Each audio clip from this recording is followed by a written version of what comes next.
Anong mensahe ang kailangang marinig ng mga Aries sa period na to? Pwedeng nangyayari na itong magiging reading o mangyayari pa lang. Kung hindi man para sa inyo itong magiging reading, di baka para sa someone na malapit sa inyo o kakilala nyo mismo. Baka may lumabas na gender mamaya. Gawin nyo na lang energy, masculine at feminine energy. Pwede rin naman na huwag nyo nang pansinin ang gender. Hindi ko masasabi kung anong magiging reading, kung positive ba o negative. Depende sa kung anong mapipick up ang energy. Walang masama kung papanoorin ng sun, moon at rising sign. Kasi baka alin man sa mga yan ay mag-resonate na sa sitwasyon nyo. So, ang bida natin ay ito. I-describe ko yung bida. Tignan nyo kung makikilala nyo, kung kayo ba to o kakilala nyo or person. Okay? So, dun sa description ko, nasasabihin mamaya, kunin nyo lang yung clue. Nasa tingin nyo, fit sa sitwasyon nyo, sa kakilala nyo. So, yung unang description natin, pwede itong lalaki. Okay? Pwede rin naman siyang babae ito. Kung extrovert siya. Pero since malilito tayo, sabihin na lang nating lalaki. Okay? Mag-focus tayo sa lalaki. Pero again, pwede rin tong babaeng extrovert. Depende kasi sa nanonood kung anong sitwasyon niya. So, para hindi ako malito, gawin ko na nga lang lalaki. Ha? Lalaki. Kasal. Kasal. May anak. So, again, alin man dyan or pwedeng both. Kasal, may anak.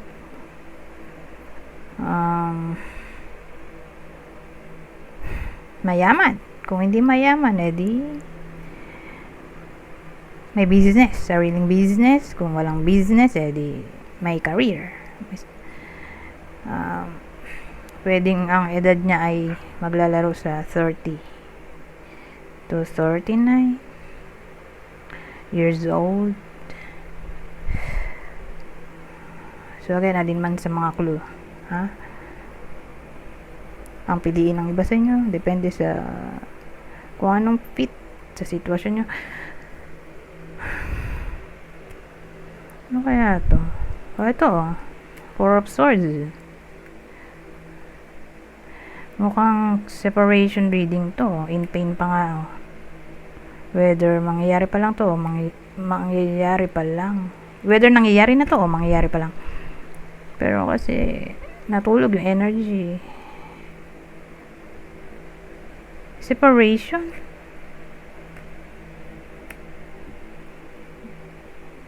Pero may anak sila. Or kasal. Baka hindi pa sila totally divorced or annulled.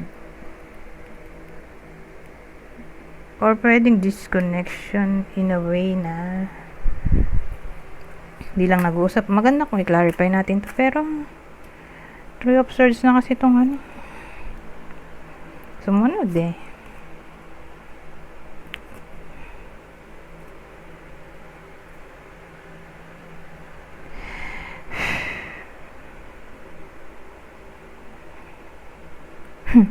Nandito to.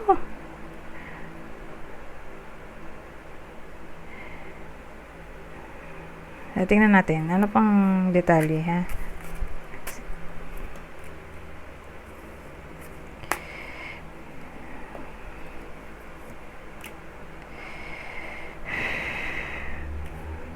Disconnected kasi sila eh.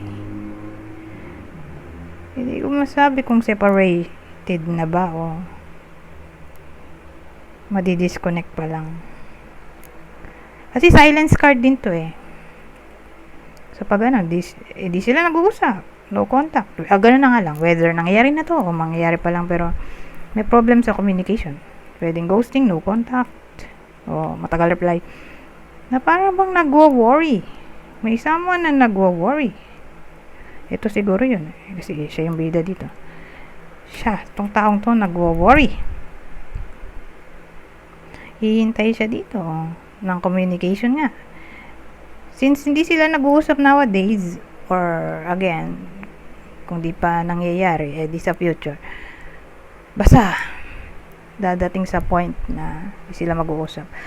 So, habang tumatagal na hindi sila nag-uusap, mag-worry yung taong to, na baka may someone else na yung partner niya. Okay? Kaya ayan, makapasok na yung Three of Swords. Yan ay card ng heartbreak o sorrow. Divorce separation, loss, ending. Tingin ko heartache lang to. Maganda nga kung i-clarify na natin, no? Pero maganda to.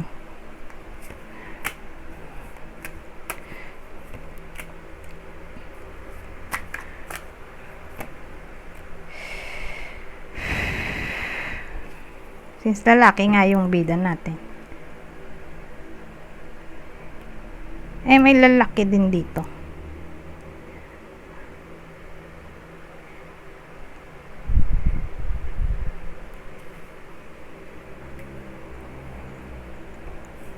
So ngayon, niisip ko kung sino yung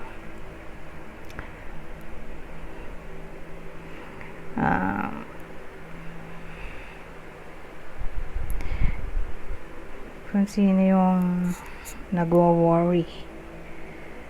Kasi lalaki rin to.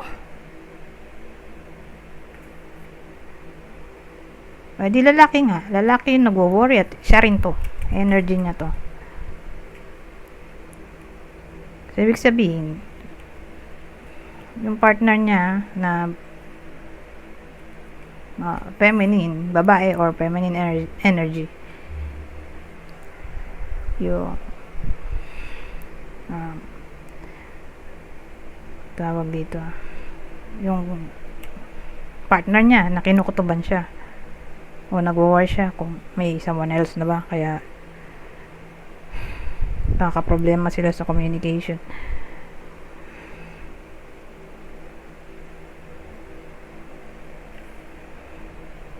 So, Three of Swords to remember.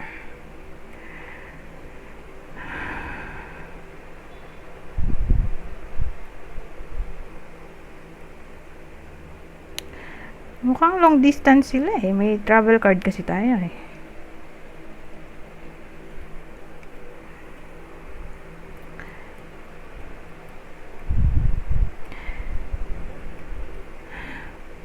kasi may emperor, so kahit na in pain siya, pinapakita niya pa rin sa ibang tao na hindi siya nasasaktan or wala siya pakialam,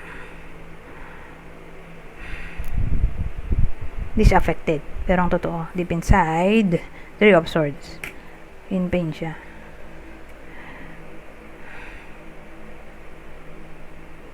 Ngayon, dito tong Four of Cups natin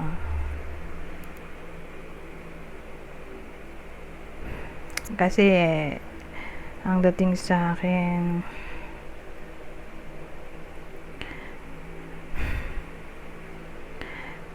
nagko-contemplate siya dito what went wrong.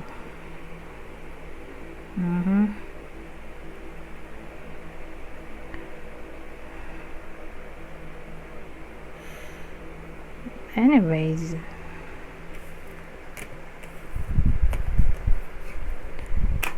eto, may Ace of Swords. Kaya itong Ace of Swords, tatluin na rin natin para press na.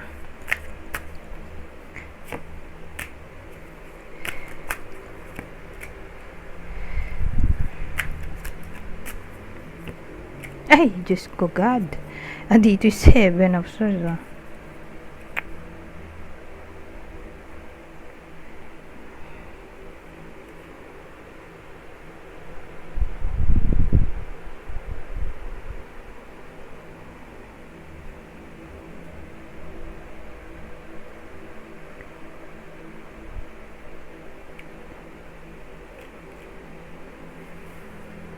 maganda sana to kaya lang ito Seven of Swords kasi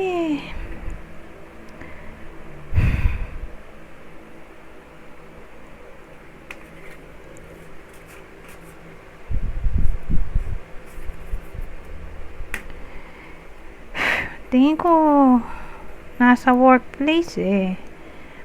Mukhang totoo.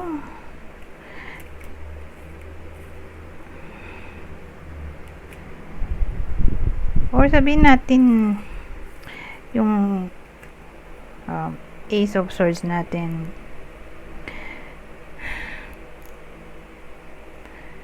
magmumukha siyang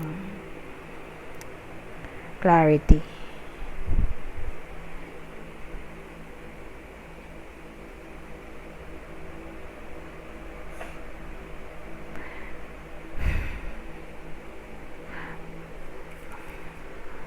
Or sasagi sa isip niya.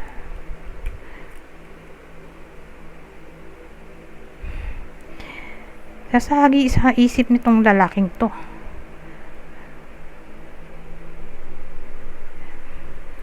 Na baka yung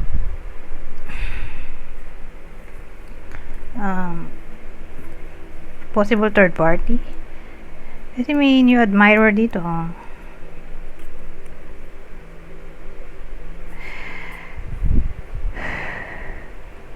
Parang sumasagi o sasagi pa lang kasi future outcome na to. Either madidiscover niya kaya papasok yung clarity, or sasagi sa isip niya yung mga information na nakita niya in the past at dun siya magkakam up sa conclusion na baka may something sa partner niya at sa ka-workmate niya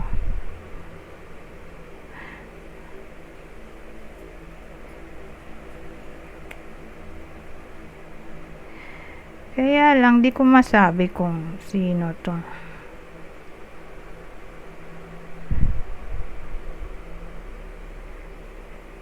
Sino tong may pamilya?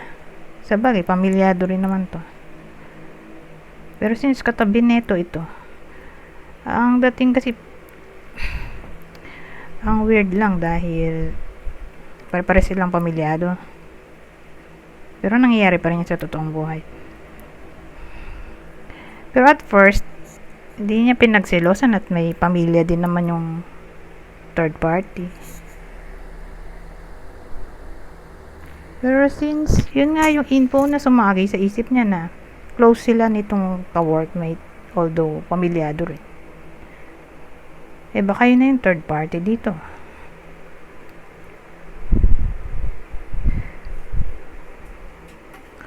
Ewan ko, sumasagi pa lang naman sa isip niya. Or, baka, yun na yung ma-reveal dito sa Ace of Swords.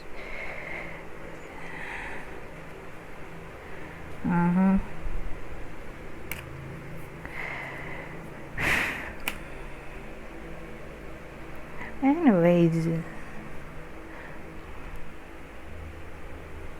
anong future outcome ng ganitong klaseng sitwasyon?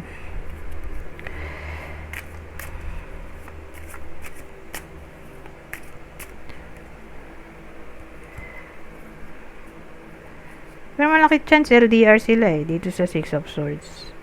May travel card kasi. OFW siguro yung isa sa kanila. Or napalayo lang dahil sa work. Pero again, LDR to. Long distance relationship. Anong future outcome nito?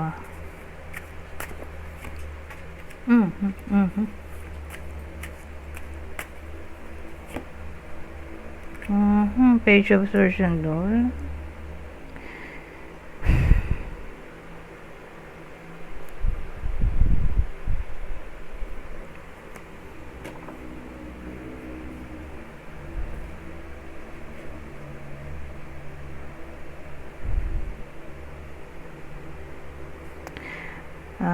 Ano kaya itong Page of Swords bago ako mag-come up sa conclusion? Ito na nga lang itong isang deck ko. Ito, baka mas klaro to. Ano tong Page of Swords?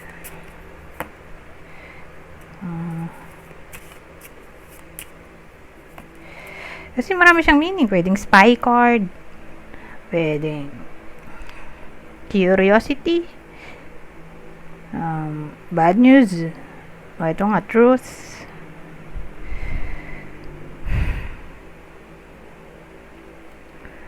So again, marami siyang pwedeng meaning, kaya nalilito ako. So ganda kung clarify na yan.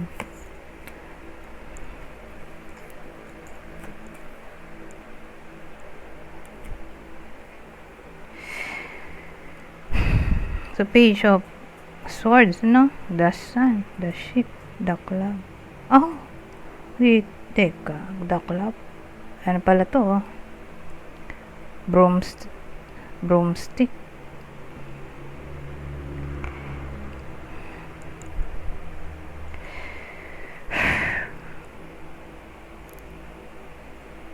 So paano to?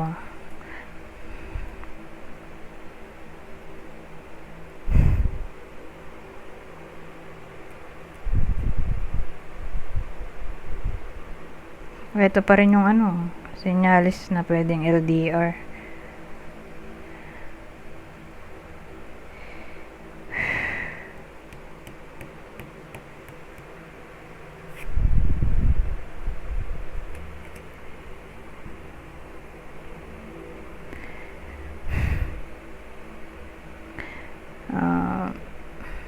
Sakit ang ulo ko.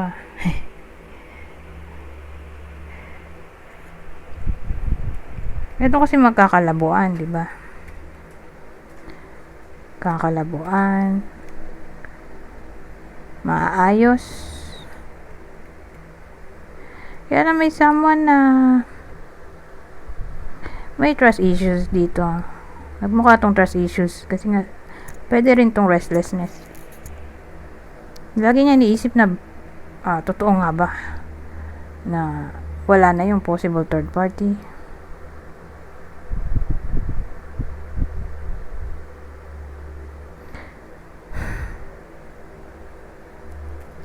Ganun dating dito. Nagtatalo yung isip niya. Kaya ito, doon papasok yung club. Opposition.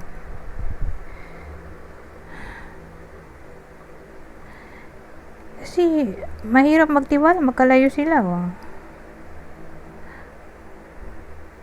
Although okay naman na nagkaayos pa, kaya again, since magkalayo sila at magkasama sa work, hindi mapalagay dito yung ano, ito, yung lalaking to, yung bida natin.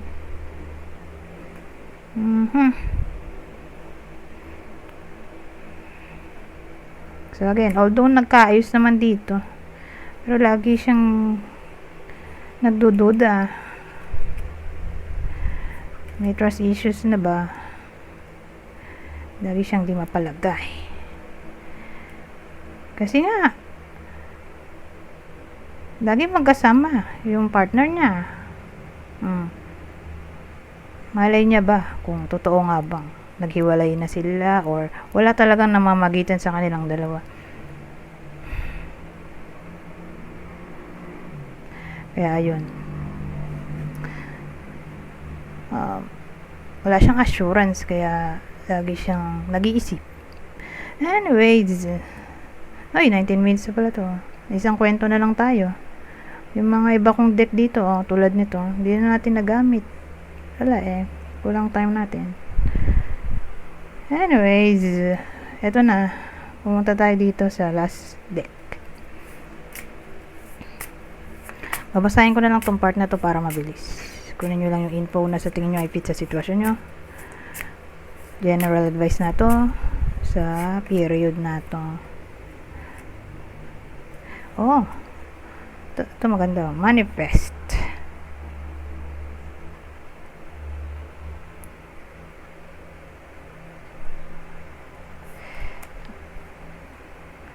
So sabi, mix your intentions with care. Craft your desires into reality. Ito. Enlighten.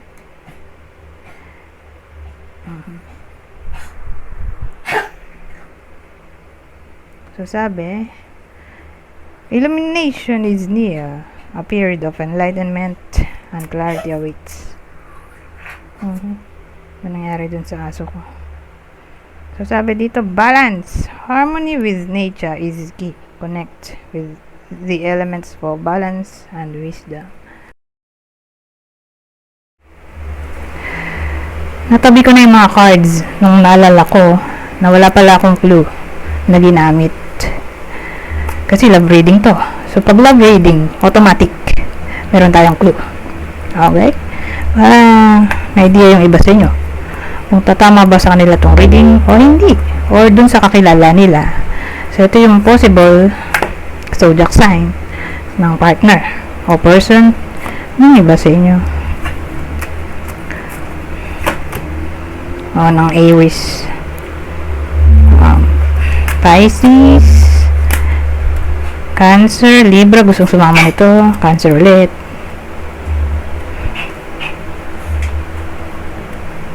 Specifically Cancer kasi dito yung Cancer, dalawa. Let's say hindi tumama sa inyo itong reading.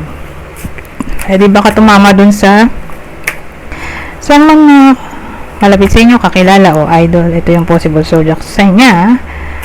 Aquarius, ano to? Gemini, Virgo o Sagittarius. Aquarius, Sagittarius. Ito namang description natin isa pa. Same instruction. Kung di tumama sa inyo itong clue natin, edi baka tumama sa person nyo, kakilala o idol. Kunin nyo lang yung clue na sa tingin nyo fit sa sitwasyon nyo. Okay? So, yung clue natin, tatamaan ito yung mag-lovers kasi love reading to. Ito yung pinagsiselosan o third party. Or kakilala nyo. Okay? Yun lang naman yung tatamaan ng 4 clues natin. Straight ang buhok. So, may someone na straight ang buhok, blue eyes. Kung dito contact lens, edi foreigner. So, may someone na foreigner. Or, again, blue eyes. May blue eyes. Oh! Malamang Asian to. Ito foreigner. Kasi brown eyes eh. Usually brown eyes yung mga Asian, di ba? So, again, Asian foreigner. Or may someone na mahilig mag-contact lens na brown. Kung iba kulay ng mata niya. Kasi may mga half Filipino, di ba? Half ibang lahi. Ito pan-colored hair. So, may someone na nagpapakulay ng buhok. Mahilig magpakulay ng buhok. Okay? Anyways, hanggang dito na lang. Goodbye. For now.